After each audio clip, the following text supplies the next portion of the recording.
So I'm Gemma. I'm here today to talk to you about 21st century risk management, specifically on the framework side, so a bit of a change of pace from the data side that my colleague was just here talking about. I've already been covered in the introduction, but I've been at Monzo for about 3 years now. Prior to that, I was at Nationwide for over a decade with a responsibility for frameworks and strategic risk oversight.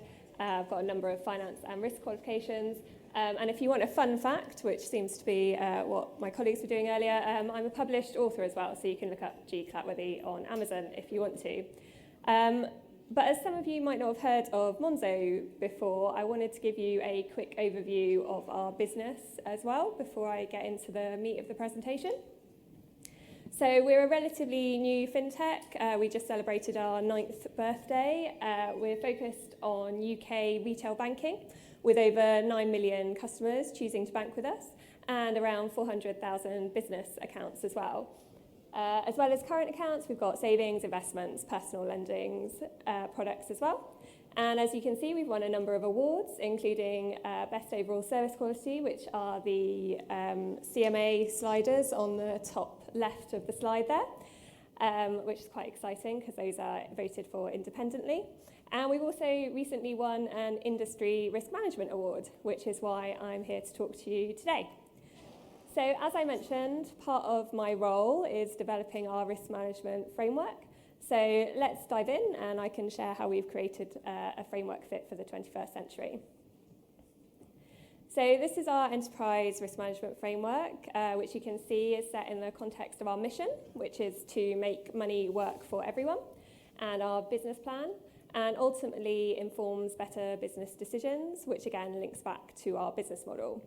So the main aim of this framework is to help our colleagues make better business decisions.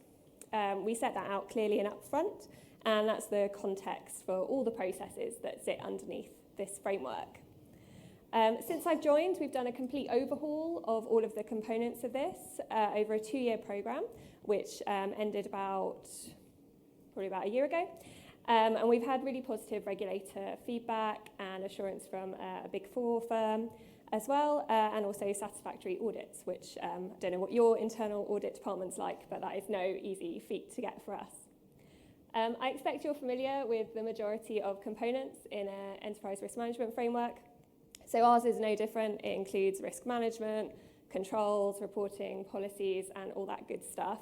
If you do want more information on any of those components, you can check out our annual report and account, which has got a bit more detail on. There's a link on the slide there, but if you go to the Monzo website, you will find that. So what I wanted to do today was just talk through the simple programmatic approach we took to developing this. And then I've got a couple of examples of where we use tech in risk management as well to walk through. So for each component of the framework, we went through 3 phases as part of a risk management development program. So that's diagnose, design, and implementation. Each of those phases took about a quarter, so 3 months to complete, and we did it for the roughly 8 or so main components of the framework. It's not quite as linear as it seems. Those of you who can do your maths will realise that we couldn't have done that all in a line and achieve it within 2 years because we were working on multiple components at the same time is how we did that. So in the diagnose phase, we asked people for their input on what wasn't working. We also reviewed observable industry best practices, and we asked people who come from other banks what other peers in the industry did, so we could get a feel for what good looked like. So for example, in risk reporting, we set out the aim of the risk and control reporting part of our framework, which was to make sure that our reporting was accurate, complete, and timely to enable informed challenge and decision making. We documented the challenges we had about 2 years ago with content, data accuracy, governance, ownership, and automation.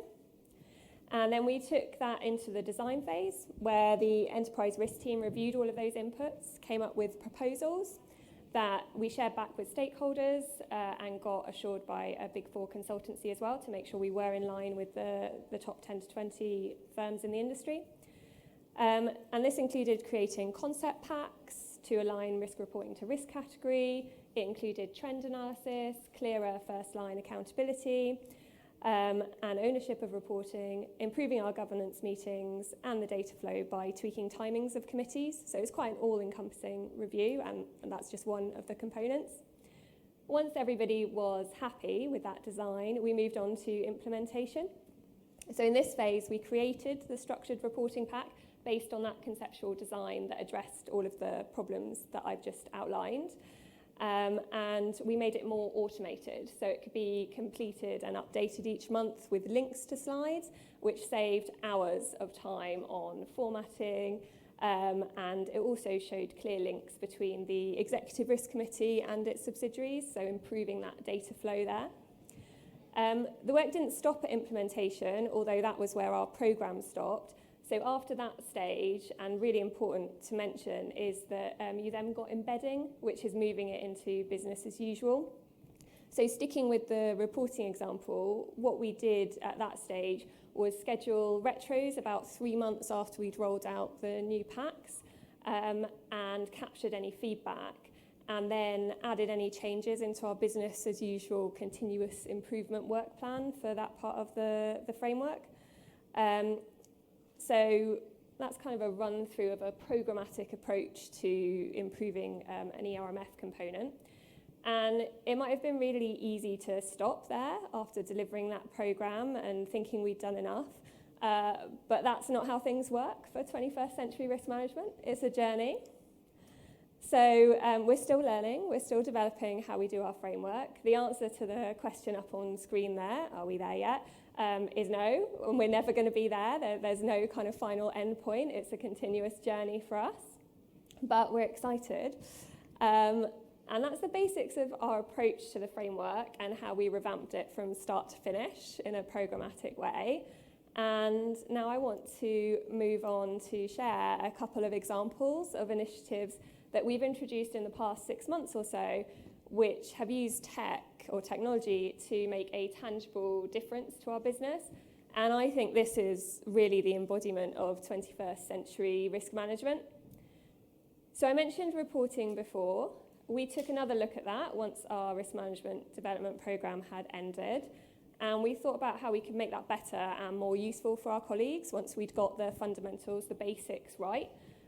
So we created something that we call risk data launchpads to show real-time information on risks, controls, issues, incidents, and actions, which shows people what risks they're responsible for, how well controlled they are, how many issues and incidents they might have that relate to those risks, how many enterprise actions they have, which are in progress, all in one place, which just makes it so much easier. But let me show you what that looks like.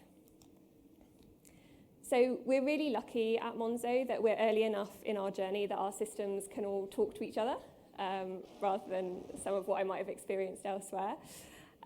We also have data squads that can help us prioritize our integration, interrogation, and interpretation of data as well.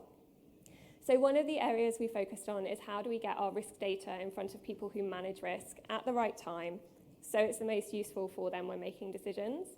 So the data on these slides is illustrative. Our legal team will be happy that I've said that.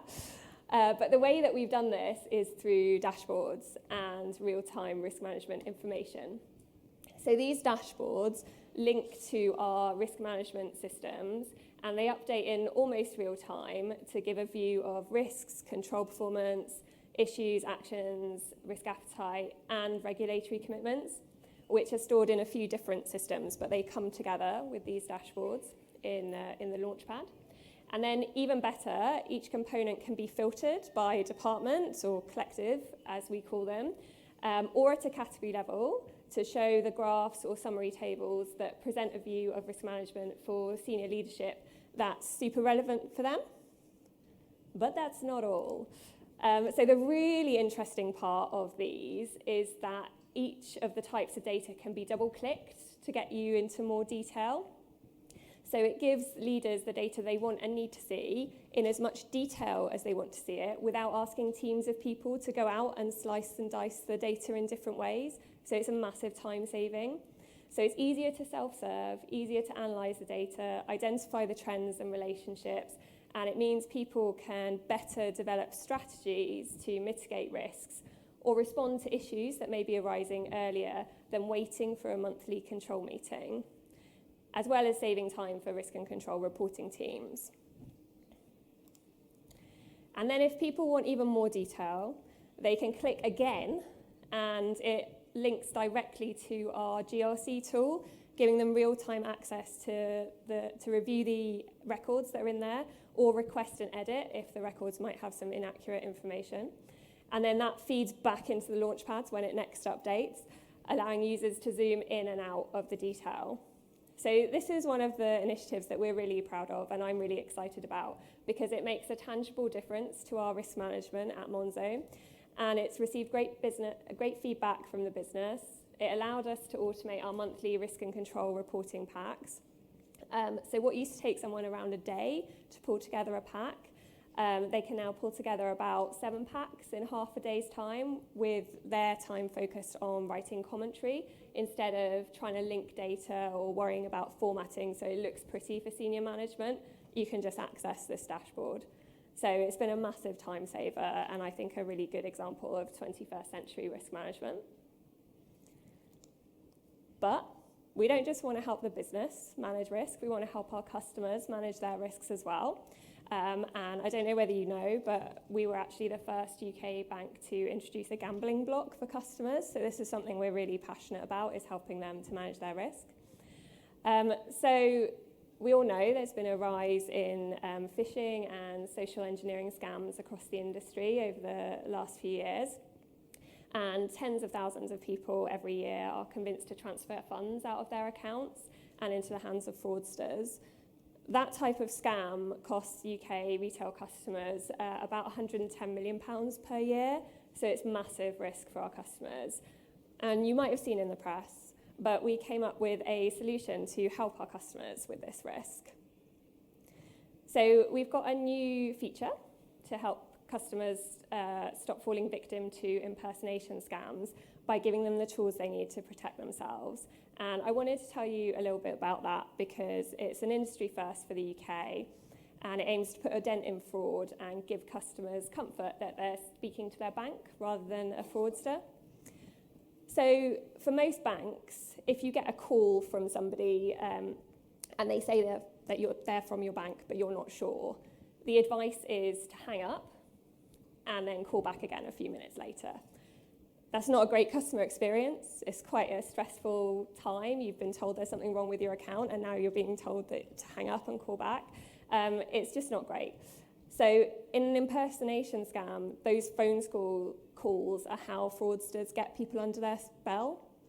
So it's a really important kind of touch point where we can intervene and help our customers. So Monzo's feature works by allowing customers to check in-app whether the bank is calling them or if they're being targeted by fraudsters. So while on the call with the person allegedly from Monzo, they can check their app, which pops up a status like the screens you can see on the slides there.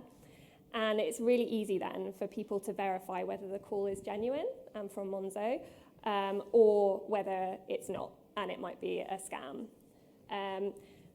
So it's a much better experience immediately than being told to hang up and call back again. But even better, if the call is not verified, so they are potentially about to become a victim of a scam, they can report the attempted fraud on this same tab in the app.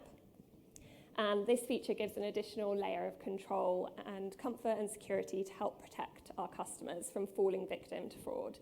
So we're really proud of this innovation. As I said, it's an industry first. I think it's a great example of where customer experience and tech can come together to really help reduce risk for both the bank and the customer. And it helps customers feel more secure when they're contacted by someone who says they're from Monzo. So those are my examples. I wanted to leave you all with some practical tips about how you can have this kind of thinking when you get back. So firstly, think about where your pain points are in risk management. If you're not sure, ask people. They will be more than happy to tell you where they're finding risk management difficult and where it's causing them problems. Trust me on that. And those people will then go on to become your champions and allies for future risk management improvements. Secondly, be creative. Give yourself time to think and don't limit yourself when you're trying to come up with solutions. So I want to pause here and I'll just talk you briefly through a model you can use for this. So this is a double diamond design. It's created by the British Design Council. But basically the height of the diamond represents how broad your thinking can be. So taking our approach during the diagnose phase, we did loads of research. That's widening the diamond up, get as much research and insights as you can, and then narrow it down to be really specific about the problems that you want to solve. And then when we were in the design phase, we opened it up again, going back to the wide point of the second diamond to think about creating ideas, sharing those back with stakeholders and iterating until we moved into agreeing our specific solutions and narrowing that diamond back down again. So I think this is a really useful tool that a risk manager can use when you're thinking about big, complex problems and what solutions might be. So point 3 of my practical tips is back to stakeholders again. Get your trusted allies or champions to help by testing ideas, workshopping, piloting solutions. Don't be afraid to iterate and make small improvements. Sometimes those can make all the difference.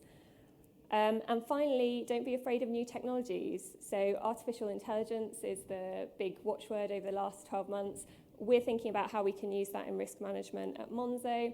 So from things like getting it to summarize documents, scan for regulatory change, and even rewrite controls into a better tone of voice as well. So we're thinking about where it can be applied across our risk management platform.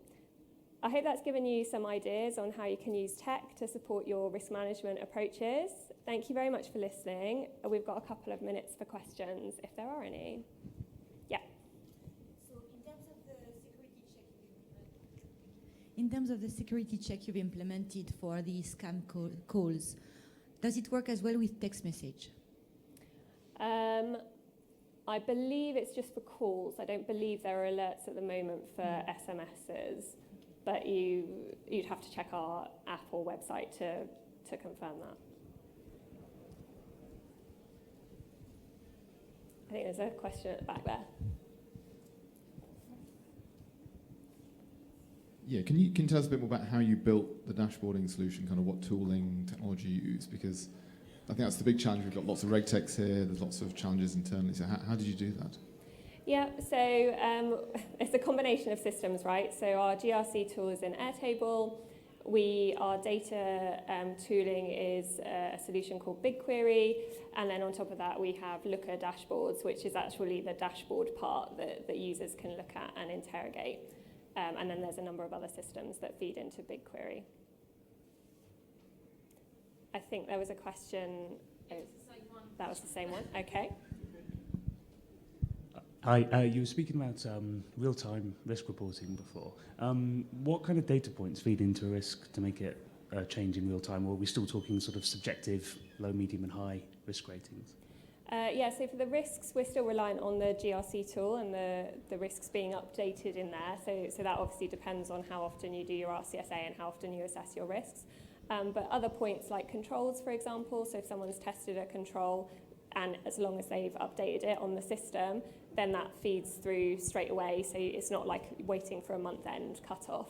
So I think that's the difference, is just the data, if it's available and if it has updated, can be pulled through straight away, as opposed to more traditional reporting, which is done at month ends.